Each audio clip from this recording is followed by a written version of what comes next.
It's gonna be sad because I'm gonna remember that the fact that 3 of my classmates won't be able to go back to school. These 17 faces, 14 students, 3 staff members etched into our memories. These survivors, students and staff, return to Marjory Stoneman Douglas High School tomorrow with a heavy heart on how to adjust to a new normal. Law enforcement will be on hand with heavy artillery, but is that enough for parents who saw their children walk out of that school with their hands up? One student left with a grave reminder of how close the bullets came. Andrew Lawfalm live in Parkland with one student's story. Andrew? Sadly, those 17 who lost their lives won't physically be back on campus. They're all personified in those 17 angels, though, behind me. That student that we talked to, though, returning to campus with a completely new perspective on life.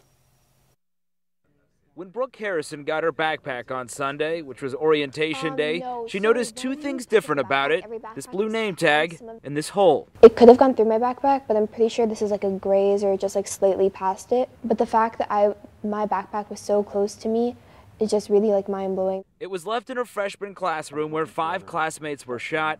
3 of them died: Alyssa Aladeff, Alex Schechter, and Elena Petty. We know how lucky we are. So this, you know, from the stories we already heard in the classroom, and then when we go pick up the backpack, we saw this, and it just reaffirms. I mean, every day we're saying to ourselves, we're so lucky. Wednesday, Brooke and the student body returned to campus. It's gonna be sad because I'm gonna remember that the fact that 3 of my classmates won't be able to go back to school, and that 3 of them aren't gonna be able to like see their friends and like see that everyone's okay. Her parents, Robert and Denise, aren't worried about tomorrow or the next day. They know security will be tight, but well beyond that. One of the greater concerns we have is that what happens next?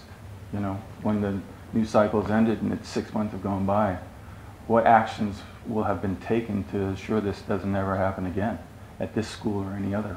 For starters, they want more armed school resource officers and a review of Code Red protocol. To give ourselves as parents an ability to know that when you drop a kid off, they're going to be safe.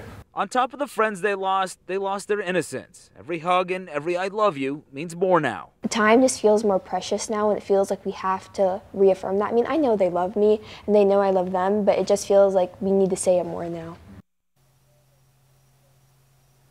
Now, sadly, this isn't the first time that Brooke's parents have dealt with a national tragedy like this. Before Brooke was even born, her parents were living in New York City, just blocks away from the World Trade Center, when 9/11 happened, when nearly 3,000 people died. We're live in Parkland. Andrew Lawfalm, WPTV News Channel 5.